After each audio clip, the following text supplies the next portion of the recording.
روزہ توڑنے کا کفارہ کیا ہے؟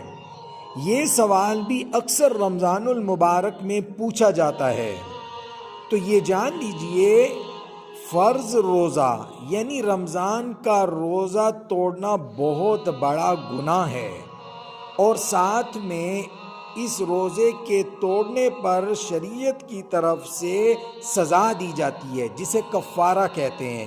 کفارہ لازم آئے گا، اور جو یہ روزہ آپ نے توڑا ہے اس کی بھی آپ کو قضا کرنی پڑے گی۔ اگر بغیر شرعی وجہ کے، بغیر شرعی عذر کے آپ نے روزہ توڑا تو پھر قضا اور کفارہ دونوں لازم آئیں گے۔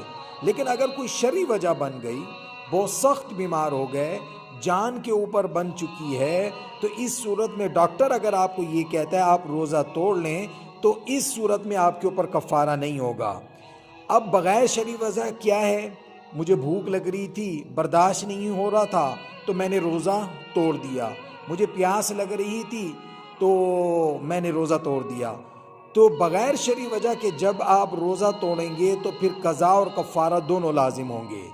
اب یہ سمجھ لیجئے بغیر شرعی وجہ کے روزے توڑنے کا کفارہ 3 چیزیں ہیں۔ نمبر 1، غلام کا آزاد کرنا۔ اب ہمارے آج کے دور میں غلام تو پائے نہیں جاتے، تو یہ پہلا آپشن ختم ہو جائے گا۔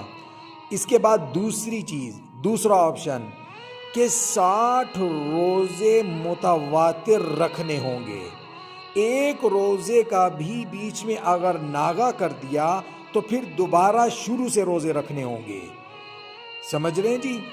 ایک روزہ توڑنے کا کفارہ یہ ہے کہ 60 روزے لگاتار آپ کو رکھنے ہوں گے، اور وہ 60 روزے بھی ایسی ہونے چاہیے جس میں عید بھی نہ آئے، جس میں ایام تشریق بھی نہ آئے، تو لگاتار وہ 60 روزے رکھنے ہیں۔ اگر بیچ میں کوئی بیمار ہو جاتا ہے، مثال کے طور پر 40-50 روزے رکھ لیتا ہے اور بیمار ہو گیا بیچ میں، اور وہ بیماری کی وجہ سے کوئی روزہ نہ رکھ سکا، تو پھر دوبارہ اس کو شروع سے رکھنے پڑیں گے۔ اسی لیے اس مسئلے کی اہمیت کو سمجھیے، بغیر شرعی عذر کے روزہ مت توڑیے، ورنہ 60 روزے لگاتار پڑتے ہیں۔ تیسرا آپشن، اگر کسی شخص کے اندر طاقت ہی نہ رہی ہو، یعنی اس نے کسی وقت اپنے کسی رمضان میں روزہ توڑا تھا اور اس کے بعد وہ پھر بیمار ہو گیا، اور ایسی بیماری میں مبتلا ہو گیا کہ وہ بیماری اس سے موت تک اب دور نہیں ہو سکتی، اور وہ بیماری بھی ایسی ہے کہ جو روزہ رکھنے سے مانے بھی ہے، تو اب کیا کرے؟ اب تیسرا آپشن آ جائے گا کہ وہ شخص 60 مسکینوں کو صبح شام کھانا کھلائے گا۔ یہ اس روزہ توڑنے کا کفارہ ہے تیسری صورت میں، لیکن اس کی ترتیب لازم ہے۔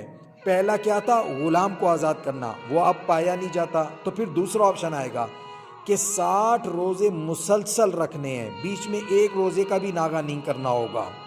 ہاں، اگر روزے رکھنے کی صلاحیت اور طاقت ختم ہو گئی ہے پھر 60 مسکینوں کو صبح شام کھانا کھلائے گا۔ لیکن اگر کوئی شخص ایسا کرتا ہے، روزے رکھنے کی اس کے اندر طاقت ہے اور وہ 60 مسکینوں کو کھانا کھلا دیتا ہے، روزے نہیں رکھتا، تو بھی کفارہ ادا نہیں ہوگا۔ اللہ رب العزت ہم سب کو رمضان المبارک کے فرض روزوں کی اہمیت اور اس کی فضیلت کو سمجھنے کی توفیق عطا فرمائے۔ وآخر الدعوانا ان الحمد للہ رب العالمین۔